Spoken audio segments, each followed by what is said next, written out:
All right, hello, welcome everybody. This is Jordan Berry. I'm an instructional designer here at HACC, and I'm going to cover the Zoom basics, basically the controls and the functions of Zoom when you're within a Zoom session. Unfortunately, we can't share that screen. You can't show what happens in Zoom with the screen record, so I had to create a video in advance. So bear with me while I pull up the video to give you that overview. So just stretch your legs, take a second while we get that going here. Hello everyone, this is Jordan Berry, instructional designer at HACC, and this video is designed to provide you with an overview of Zoom and its basic functions while in a session with your students and other participants. So once you hit the Start Meeting button, you'll see this window pop up and another small pop-up appears in front of the main screen, and you'll see it's going to ask you to choose one of your audio conference options. What you're going to want to do is click Join with Computer Audio so that the computer can pick up your audio from your headset or your mic. So once we do that, it will tell us that we're using our computer audio. And you'll notice that when I hover over this main screen, a taskbar shows up at the bottom of the screen here. And these are all the tools and the functions that Zoom provides to users while in session. And we're going to look at some of these really briefly just to give you an overview of some of the functions that you can use while you're giving a remote lecture to your students. The first thing that we're going to look at is the mute function. The mute function basically just mutes your mic so that the students can't hear anything that you're saying. This is a useful tool if there's some distraction happening in the background while you're trying to deliver this Zoom lecture. Say your dog barks or your kids bust in the room. You can hit the mute button, and it's a quick way to just silence your mic so that the students don't hear anything. The next button here to the right is the Start Video button. Once you hit that, this is going to show your webcam to students. So I'll go ahead and do that. Hey everyone, here I am at my house recording this video for you. Obviously, more than likely you're going to be using the screen share option so that you can show PowerPoint presentations just as you would in a face-to-face class. But if you want to add a bit of personality, you can add your webcam as well. I'm going to turn that off so you don't have to look at my mug anymore. Here we go. Let's keep going down the line here. The next button on this list is the invite button. More than likely you're not going to use this tool. This basically is another way for you to send the invitation out to students to join this session.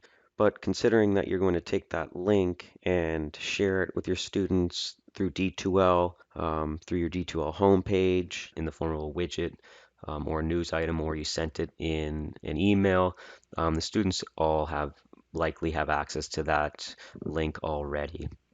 And we'll look at how to do that in a later lesson. The next button here is the Manage Participants button, and you'll see when we hit this button, a sidebar pops up here on the right. And this is where the participants are going to show up for you to observe and to kind of control here. So you'll see that I'm the only participant in this meeting. So when you hover over a name, you can mute the individuals or you can rename them if you'd like. Also, this is where your students can also send quick little visual responses to certain things. Say you ask them a question, a yes or no question. They can say yes, and you'll see a little check mark pops up, or a no. And this is kind of useful if you want to just ask them a quick yes or no question. They can non-verbally respond, and they also have a few other options here you can see to help them communicate with you through the chat, through this participant section. Here's where you can mute all students. You can unmute all students, and you're also given more options here as well when you hit the drop down. So basically those are the manage participant functions. The next function is the polls option. I'm not going to go into great detail about the polls, but essentially what the polls option is it allows you to create and pose a question to your students, and they can briefly answer it so you can collect data or information in a survey in real time. It can be very useful to spark or to continue conversation. The next function is one of the more important functions of Zoom, which is this share option. Um, when you hit the share button, a pop-up is going to show up, and you're going to have a number of options to choose from here. Basically, the share option allows you to choose any open application that your computer's running at the time. So you'll see I have PowerPoint running, I have my email open, I have Camtasia open. Or just my whole screen as a whole. So you can choose how you want to display what applications or programs to show students or what's on your screen. And this is really useful for when you want to show a PowerPoint presentation and lecture over the PowerPoint presentation, just like you would in a face-to-face class. So we're going to go ahead and just take a look at the PowerPoint option.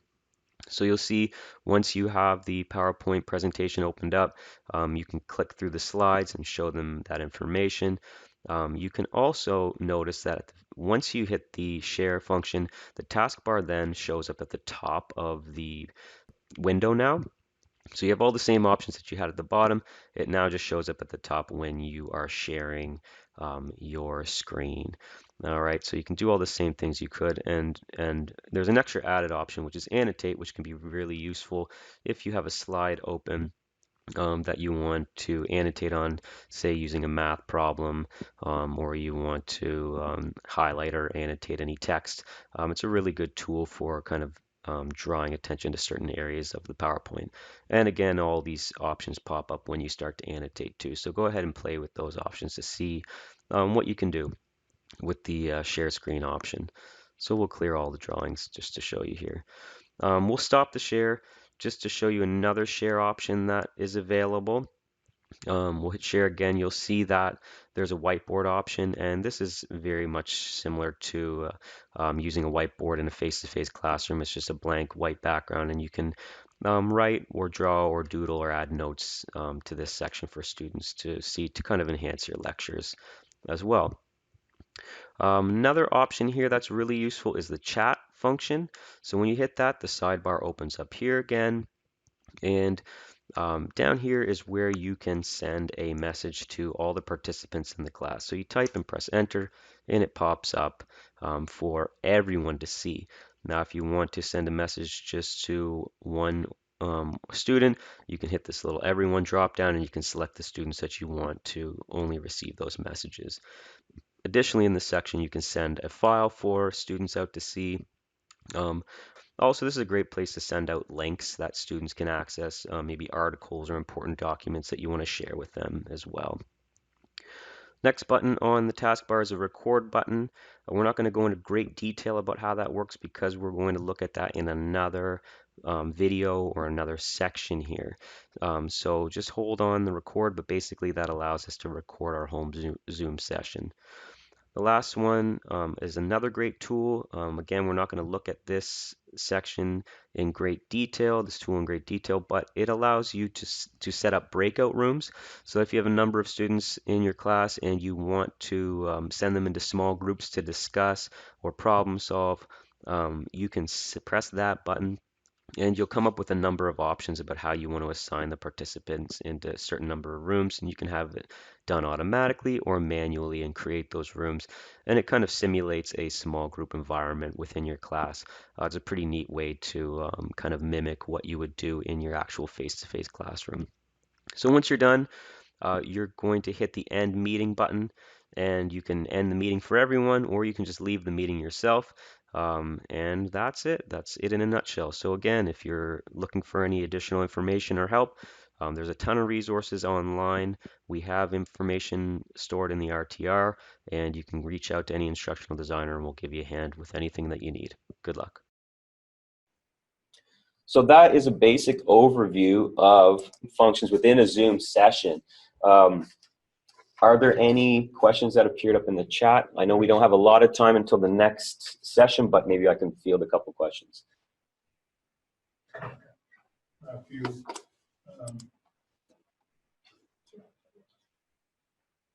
Can a student and teacher both use the annotation tool at the same time?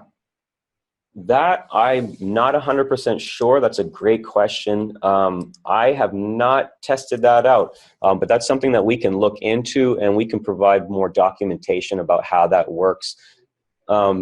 Joe's telling me now that he believes that that is possible to do. Again, we'll check in on that, and we will create a job aid to kind of outline how to perform that task. And just so you're aware, again, that all of these, so the question was, the faculty member was playing around with Zoom last night with their daughter, and they're trying to see what the user end of Zoom would display, and they did not have all the functions that we as hosts have. And that's true, that's correct. The host has more capabilities than the user does. That is for the purpose of us having control. Now, there is an option that you can give students control over the meeting. You can make them a host, or you can allow them to share their screens as well. And that's something that we can look into providing further training for as well. Can we use the polls for pop quizzes? The question was, can we use the polls for pop quizzes? Potentially, yes. I would say you wouldn't want to use the poll for pop quizzes simply because it's not designed for that. It's not a great place for you to be able to collect that data easily. So you'd want to use a quiz within the D2L shell, which fortunately we do have more trainings on that coming later on today. So polls may be just used for discussion starters to help kind of get a gauge on what students' thoughts or feelings are on certain topics rather than a formal assessment tool. Poll results saved somewhere? That I'm, again, not 100% sure about saving poll results. I'm getting a no from Joe in the back. No. Poll results are, the polls are just for those quick spot checks to keep things moving along. They're not meant to be recorded or used as an assessment. Okay, I'm not sure if you heard that, but Joe reiterated that no, that poll results are meant just to be a quick spot check. And not really meant to be recorded and used for formal assessments. What does it mean if we don't have the post and breakout buttons? Can you repeat that? What does it mean if we don't have the post and breakout buttons? If you don't have the breakout buttons on the taskbar below, well, right now, if you're thinking about looking at it right now, you won't have that option because you're not hosting this Zoom session. If you are hosting the Zoom session, you'll have more capabilities at the bottom. You'll see. So this is kind of a good example of what a host versus a participant would look like. Once you set up your own Zoom meeting, you should have that option available to you at the bottom of the screen. Can poll answers ever be open-ended? Can poll answers ever be open-ended? I don't believe so. I think the poll section is mostly used for multiple choice style questions. If you wanted to pose an open-ended question, you could use the chat box on the right here, or you could use D2L's discussion tool as well. Can you show us the whiteboard? Can students use the whiteboard if we let them share a screen? The question is, can students use the whiteboard if we allow them to share the screen? And I'm seeing that yes, we believe that students can use that function if they themselves they would have to have what? Sorry, repeat that. We're not 100% sure on that, so I can't give you a definitive answer. Have students mark up the host's whiteboard. Can they do that? Well, we're not 100% sure. So that's another thing that we'll have to go in and look into and provide more resources for you. But that's a great question, and that would lend itself to more student-centered and active learning. But again, yeah, we will have to look into that functionality on the student end. If we have two screens, we want to share both the whiteboard and the screen with the PowerPoint, how do we do that? I don't believe that. So the question was, can you share the whiteboard and another portion of the screen at the same time? And I don't believe that you can do that. Joe's telling me no, definitively you can't. You can either choose the whiteboard or this background desktop one at a time.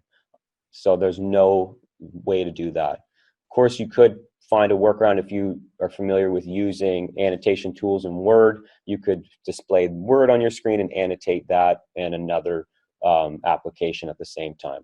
So there are ways around doing that, or using Microsoft Paint. If you wanted to use that as a whiteboard, you could potentially make that happen. So annotating on whiteboard, can you use the pen or on the Surface Pro or iPad? Yeah, so the question was, when you're annotating, can you use a pen on a Surface tablet or an iPad? And Chi-Tran just checked this out yesterday and confirmed that yes, you can do that. So that's another great way to kind of make it more user-friendly for yourself. If you do have a tablet or a Surface, you can hook that into your laptop or computer and use that as the annotation pen. So it's a lot more user-friendly than trying to draw with a mouse. I was in a discipline Zoom meeting yesterday, and that meeting had the option of raising your hand. I don't see that. Not that I want to today's ratings, but I think that's a nice feature. Am I in a Zoom session with a class? How is that turned on? Okay, so the question was that the participant was in another Zoom session where they were able to raise their hand and ask a question. That function is available. I know someone earlier did raise their hand in this section. I'm trying to look at where on my screen that can be found. It's not showing up. It should be in the participants list there somewhere. So I'm being told that it should be in the participants list somewhere here. If anyone in the participant chat box knows where that can be found, that'd be great if you could answer that. But I'm sure that is a function. In the participant list, the first choice, you raise your hand.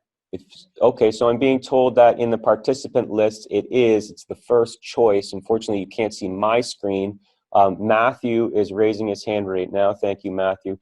So it does show up on the participant list. Okay, I see when I'm hovering over, and me as the instructor, I can lower that person's hand as well when I hover over their name. So Sarah Jacobson's raising her hand, and I'm going to shut her down and not answer her question and lower her hand. Do you have anything to say, Sarah? Oh, Uzma's got it. Any other questions? Can we record it? Can we record the Zoom session attached to D2L? The question is, can we record a Zoom session attached to D2L? I think what the question means is, can we upload Zoom recordings to D2L? And the answer is yes. And we are going to present a training on that today to show you what the next steps are after you record your Zoom training. How do you get that recording into your D2L shell for students to watch or rewatch at a later date? But yes, that is a possibility. Now I'm running past my time, so I have to move on to the next segment. Thank you guys for your answers and for bearing with us while we figured out those technical difficulties there.